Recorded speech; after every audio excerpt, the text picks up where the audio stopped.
স্বাগতম তোমাদের প্রিয় চ্যানেল অধ্যয়ন শুরু করার আগে বইটি খুলে রাখুন আর আমার সাথে পড়তে থাকুন। আমাদের এই ছোট্ট চ্যানেলটি সাবস্ক্রাইব করতে ভুলবেন না। চলুন শুরু করি। Constructive work by Swarajists. The Swaraj Party had put forth the twin aims of council entry and constructive work. Though the Swaraj Party was founded by nationalists who did not see eye to eye with Gandhi in his approach to non-cooperation, they could ill afford to neglect Gandhi's constructive program, which alone linked them with Congress and Gandhi. After all, the Swarajists owed their political power and prestige to the Congress and to Gandhi. They also knew that there will come one day in future when they will have to leave the councils and join mass civil disobedience along with the no changers. Thus, the constructive work provided a common platform to both the factions of the Congress, the Swarajists and the no changers.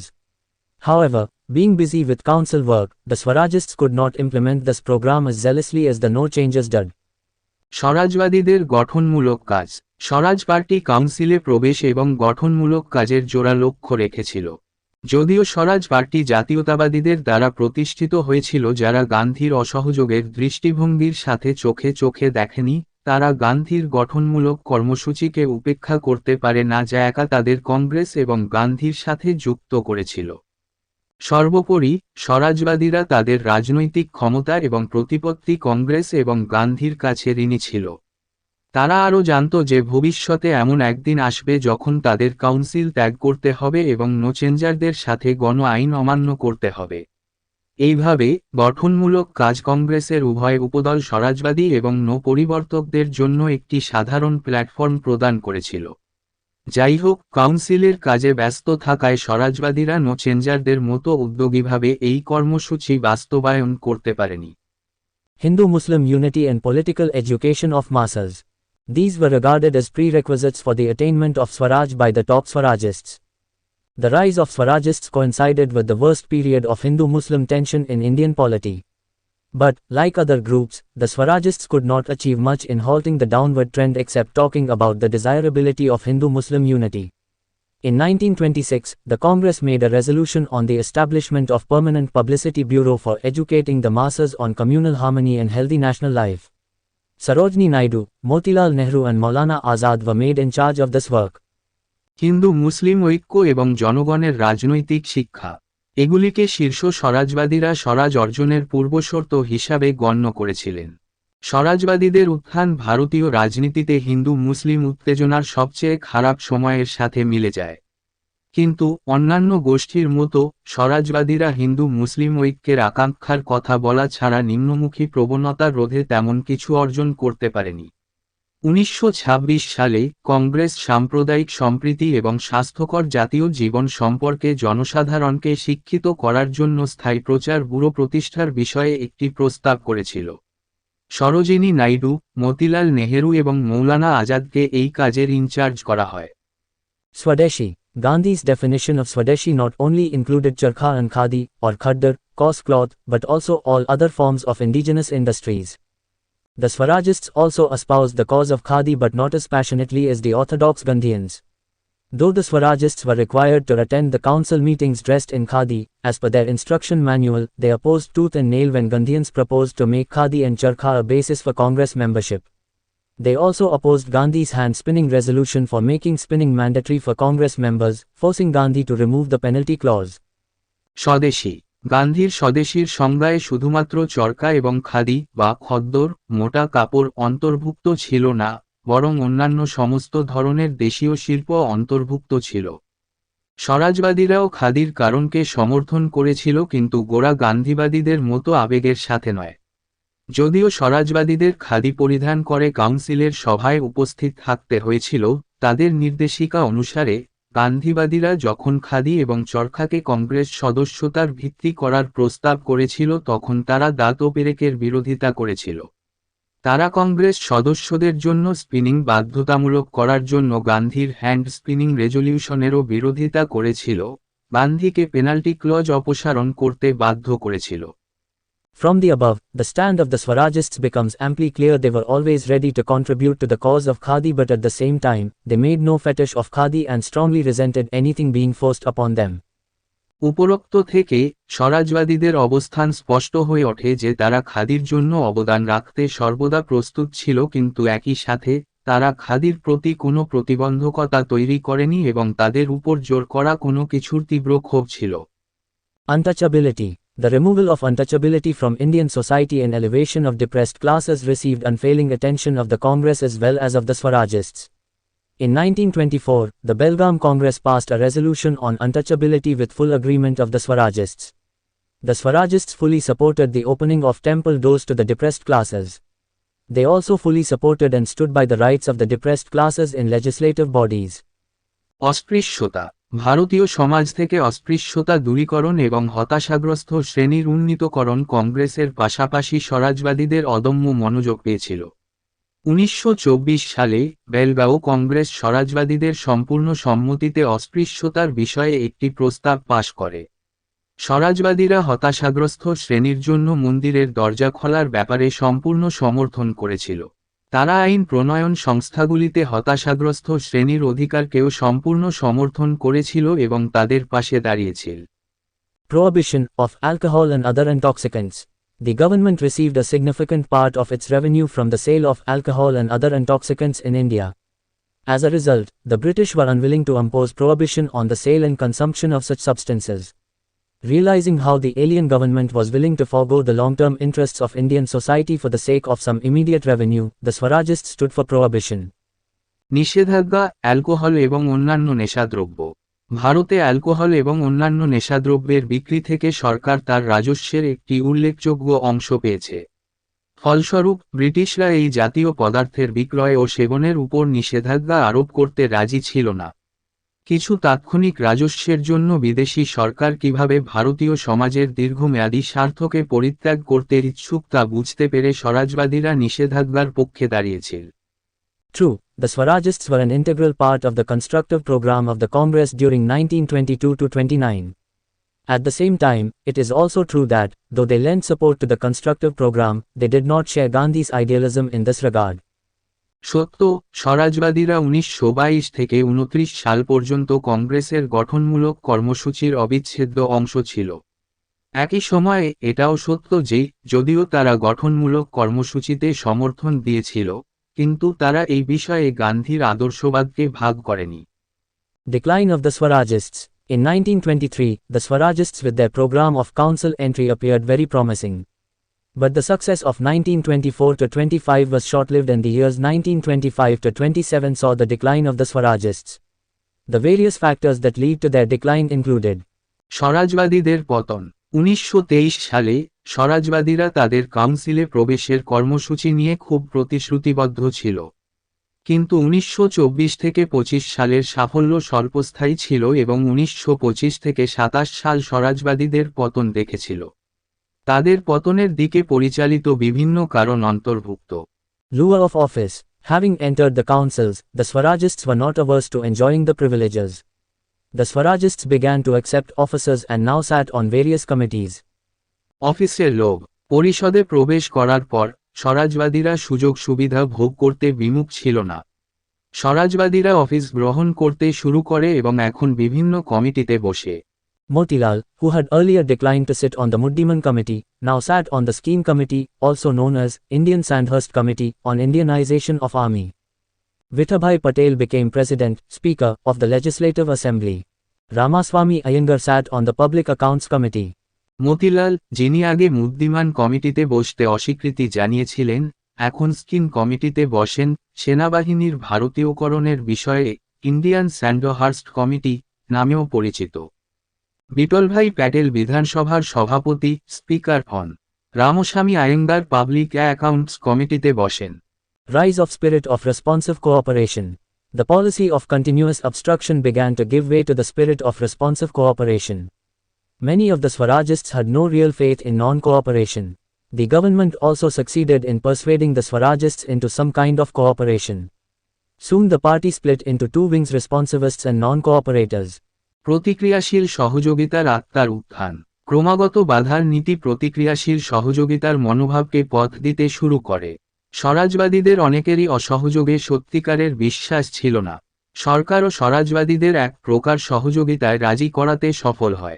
শীঘ্রই party দুটি শাখায় বিভক্ত হয়ে যায়, প্রতিক্রিয়াশীল এবং অসহযোগী।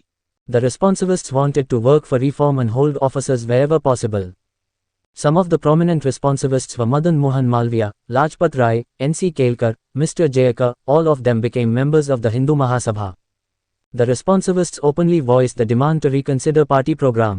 When Motilal rebuked them saying, "The diseased limb of the Swaraj party must be amputated," the responsivists were ready to break out in open revolt against the central leadership. The Bombay Swarajists forcefully advocated the path of responsive cooperation, and the Swaraj party was now ridden with defections and dissensions. প্রতিক্রিয়াশীলরা সংস্কারের জন্য কাজ করতে এবং যেখানেই সম্ভব office রাখতে চেয়েছিল। কয়েকজন বিশিষ্ট প্রতিক্রিয়াশীল ছিলেন মদন মোহন মালব্য, লাজপত রায়, এন.সি. কেলকার, এম.আর. জয়কর। তারা সবাই হিন্দু মহাসভার সদস্য হয়েছিলেন। প্রতিক্রিয়াশীলরা প্রকাশ্যে দলীয় কর্মসূচি পুনর্বিবেচনার দাবিতে সোচ্চার হয়েছেন। মতিলাল যখন তাদের ধমক দিয়ে বলেছিলেন, স্বরাজ পার্টির রোগাক্রান্ত অঙ্গ কেটে ফেলতে হবে, তখন প্রতিক্রিয়াশীলরা কেন্দ্রীয় নেতৃত্বের বিরুদ্ধে প্রকাশ্য বিদ্রোহ করতে প্রস্তুত ছিল। বম্বে স্বরাজবাদীরা জোরপূর্বক প্রতিক্রিয়াশীল সহযোগিতার পথের পক্ষে ওকালতি করেছিল এবং স্বরাজ পার্টি এখন দলত্যাগ ও বিভেদ নিয়ে ভুগছিল। Elitist outlook of Swarajists.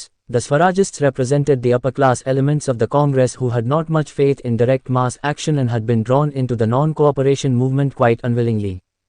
On the failure of the moment, they immediately took to parliamentary politics and later became content with playing the role of the opposition. Lack of any sound ideological basis, preoccupation with party politics and lukewarm support to the constructive work further distanced the Swarajists from the masses. স্বরাজবাদীদের অভিজাত দৃষ্টিভঙ্গি। স্বরাজবাদীরা কংগ্রেসের উচ্চ শ্রেণীর উপাদানগুলির প্রতিনিধিত্ব করত যারা প্রত্যক্ষ গণ অ্যাকশনে খুব বেশি আস্থা রাখত না এবং অসহযোগ আন্দোলনে অনাগ্রহে আকৃষ্ট হয়েছিল। মুহূর্তের ব্যর্থতায় তারা অবিলম্বে সংসদীয় রাজনীতিতে নেমে পড়েন এবং পরে বিরোধী দলের ভূমিকায় অবতীর্ণ হন।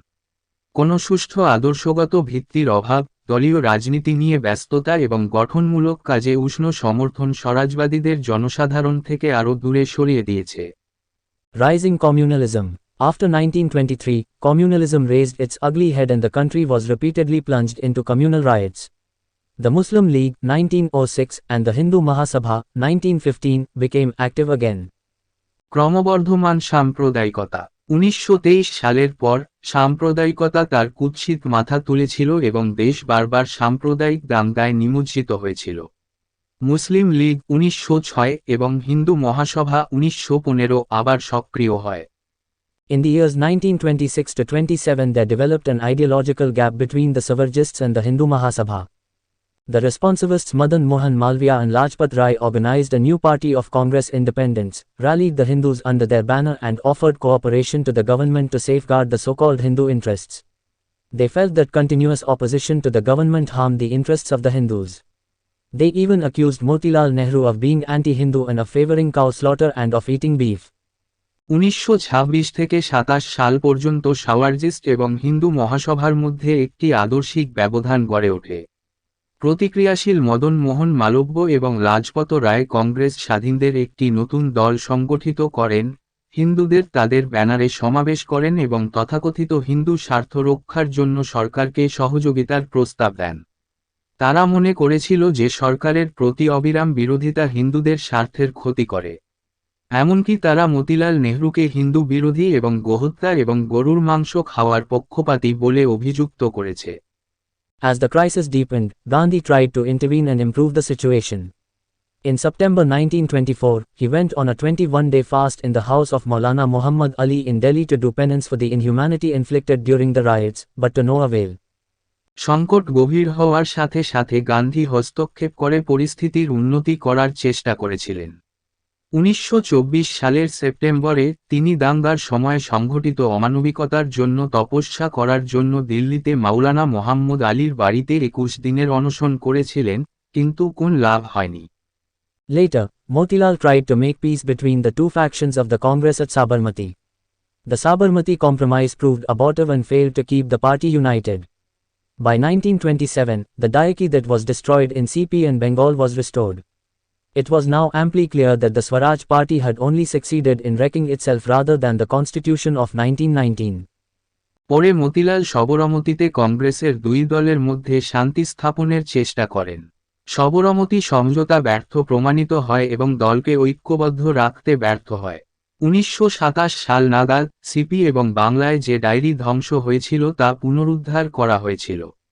এটা এখন যথেষ্ট স্পষ্ট যে স্বরাজ পার্টি 1919 সালের সংবিধানের পরিবর্তে শুধুমাত্র নিজেকে ধ্বংস করতে সফল হয়েছিল। Their tactics proved unavailing in ending or mending the Constitution of 1919, forcing the Swarajists to walk out of the Central Assembly twice, first in 1926 and then in January 1930 due to the launch of civil disobedience movement.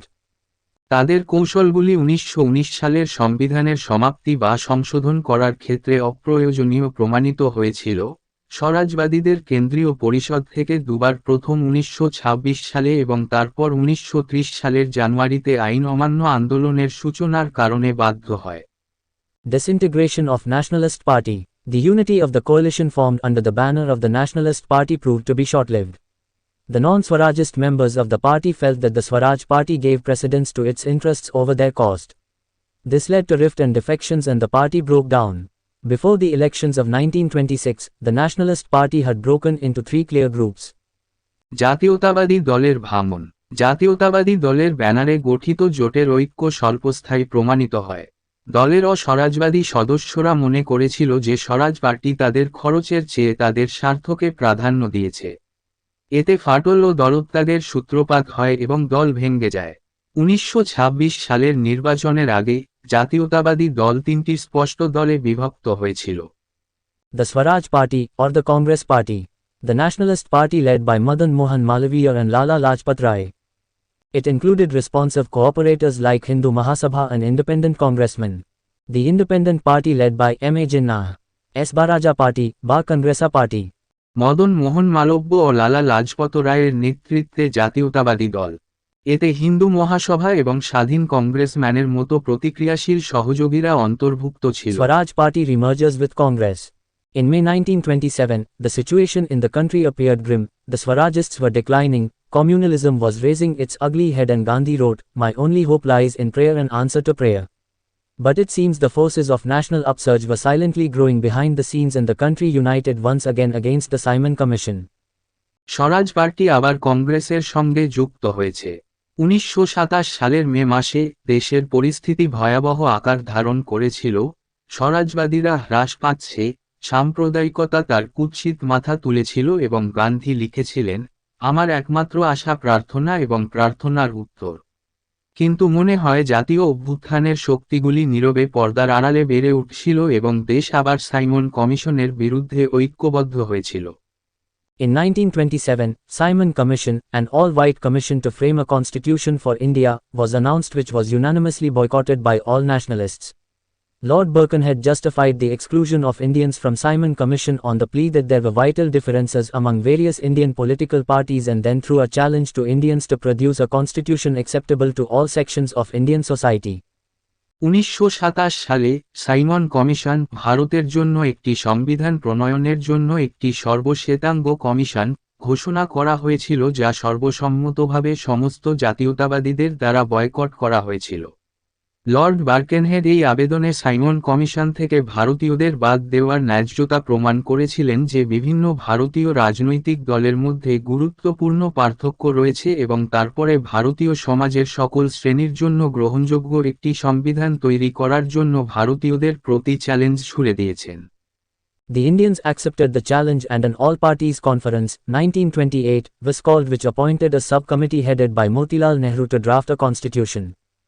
The committee drafted a constitution, famously known as Nehru Report. In 1928 Calcutta Congress, the Swarajists and the No Changes resolved in one voice that in case the government did not accept the Nehru Report by the 31st of December 1929, the Congress would declare complete independence as its goal and would also launch a civil disobedience movement to achieve that goal. ভারতীয়রা challenge গ্রহণ করে এবং একটি সর্বদলীয় সম্মেলন 1928 ডাকা হয় যা একটি সংবিধান প্রণয়নের জন্য মতিলাল নেহরুর নেতৃত্বে একটি উপ কমিটি নিযুক্ত করে। কমিটি একটি সংবিধান প্রণয়ন করে যা নেহেরু রিপোর্ট নামে পরিচিত। 1928 সালে কলকাতা কংগ্রেস, স্বরাজবাদী এবং নোচেঞ্জাররা এক কণ্ঠে সিদ্ধান্ত নেয় যে সরকার যদি 31শে ডিসেম্বর 1929 সালের মধ্যে নেহেরু রিপোর্ট গ্রহণ না করে কংগ্রেস তার লক্ষ্য হিসাবে পূর্ণ স্বাধীনতা ঘোষণা করবে এবং অর্জনের জন্য আইন অমান্য আন্দোলনও শুরু করবে। যে লক্ষ্য Preparations now began for a second round of mass action to achieve complete independence.